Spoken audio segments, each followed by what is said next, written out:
25 ಕೋಟಿ ಲೋನ್ ವಿವಾದ, ಹೋಟೆಲ್ ಸಿಬ್ಬಂದಿಯ ಮೇಲೆ ಹಲ್ಲೆ ಆರೋಪಗಳಿಂದ ನಟ ದರ್ಶನ್ ಅವರ ಹೆಸರು ವಿವಾದದಲ್ಲಿ ಸಿಲುಕಿಕೊಂಡಿತ್ತು. ನಿರ್ದೇಶಕ ಇಂದ್ರಜಿತ್ ಲಂಕೇಶ್ ಅವರ ಎಂಟ್ರಿಯಿಂದ ಈ ಪ್ರಕರಣ ಹಲವು ರೀತಿಯ ಆಯಾಮಗಳು ಪಡೆದುಕೊಂಡಿತ್ತು. ಇಂದ್ರಜಿತ್ ವರ್ಸಸ್ ದರ್ಶನ್ ಅನ್ನುವಂತೆ ವಾದ ಪ್ರತಿವಾದಗಳು ನಡೆದವು. ಈ ಸಂಬಂಧ ದೂರು ಪ್ರತಿದೂರುಗಳು ಸಹ ದಾಖಲಾದವು. ದರ್ಶನ್ ಬೆಂಬಲಿಗರ ವಿರುದ್ಧ ಇಂದ್ರಜಿತ್ ದೂರು ದಾಖಲಿಸಿದ್ರೆ ರಾಜ್ಯದ ಮೂಲೆ ಮೂಲೆಗಳಲ್ಲೂ ಇಂದ್ರಜಿತ್ ವಿರುದ್ಧ ಪ್ರತಿಭಟನೆಗಳು ನಡೆದವು. ಹಾಗೆ ದೂರು ಕೂಡ ದಾಖಲಾದವು. ಈ ಎಲ್ಲ ಬೆಳವಣಿಗೆಗಳ ಮಧ್ಯೆ ಒಂದಿಷ್ಟು ನಟ, ನಿರ್ದೇಶಕ, ನಿರ್ಮಾಪಕರು ದರ್ಶನ್ ಪರವಾಗಿ ನಿಂತರು. ಅನೇಕರು ಮೌನಕ್ಕೆ ಜಾರಿದ್ರು.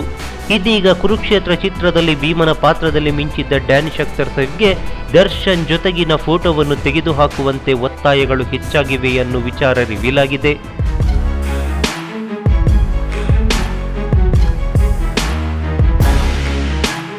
ಕುರುಕ್ಷೇತ್ರದ ಮೂಲಕ ಡ್ಯಾನಿಶ್ ಅಖ್ತರ್ ಸೈಫ್ ಸ್ಯಾಂಡಲ್ವುಡ್ಗೆ ಕಾಲಿಟ್ರು.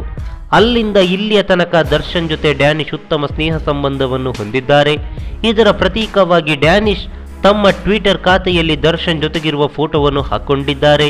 ಈ ಫೋಟೋವನ್ನು ತೆಗೆದುಹಾಕುವಂತೆ ಹಲವರು ಒತ್ತಾಯ ಮಾಡಿದ್ದಾರೆ ಎಂದು ಸ್ವತಃ ಡ್ಯಾನಿಶ್ ಅವರೇ ಟ್ವೀಟ್ನಲ್ಲಿ ಬರೆದುಕೊಂಡಿದ್ದಾರೆ.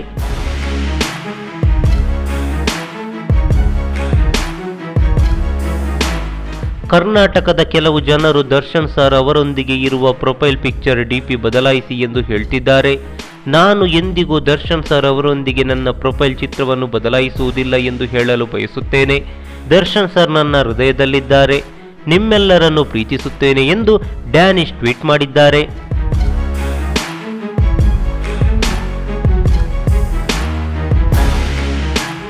ಹಿಂದಿ ಕಿರುತೆರೆಯಲ್ಲಿ ಮಿಂಚಿದ್ದ ಡ್ಯಾನಿಶ್ ಅಖ್ತರ್ ಸೈಫ್ ಅವರನ್ನು ಕನ್ನಡ ಇಂಡಸ್ಟ್ರಿಗೆ ಕರೆತಂದಿದ್ದೇ ನಟ ದರ್ಶನ್.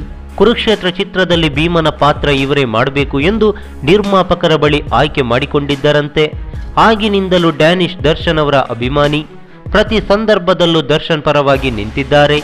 ಇಂದ್ರಜಿತ್ ಆರೋಪ ಮಾಡಿದಾಗಲೂ ನಾನು ನಮ್ಮ ಬಾಸ್ನ ಪರವಾಗಿ ನಿಲ್ತೀನಿ ಎಂದು ಹೇಳಿದ್ರು. ಇದೀಗ ಈ ವಿಚಾರ ಹೊಸ ಆಯಾಮವನ್ನು ಪಡ್ಕೊಂಡಿರೋದಂತೂ ಸತ್ಯ.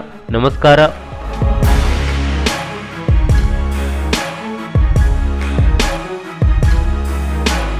ಈ ಮಾಹಿತಿ ನಿಮಗೆ ಇಷ್ಟವಾಗಿದ್ದರೆ ಲೈಕ್ ಮಾಡಿ, ಶೇರ್ ಮಾಡಿ, ಹಾಗೆ ನಮ್ಮ ಕೋಸ್ಟಲ್ ಕನ್ನಡ ಯೂಟ್ಯೂಬ್ ಚಾನಲ್ಗೆ ಸಬ್ಸ್ಕ್ರೈಬ್ ಮಾಡಿ. ನಮ್ಮ ಹೆಚ್ಚಿನ ಅಪ್ಡೇಟ್ಸ್ಗಳಿಗಾಗಿ ಕೋಸ್ಟಲ್ ನೆಟ್ವರ್ಕ್ ಇನ್ಸ್ಟಾಗ್ರಾಮ್ ಪೇಜ್ ಹಾಗೆ ಫೇಸ್ಬುಕ್ ಪೇಜ್ಗೆ ವಿಸಿಟ್ ಮಾಡಿ. ಧನ್ಯವಾದಗಳು.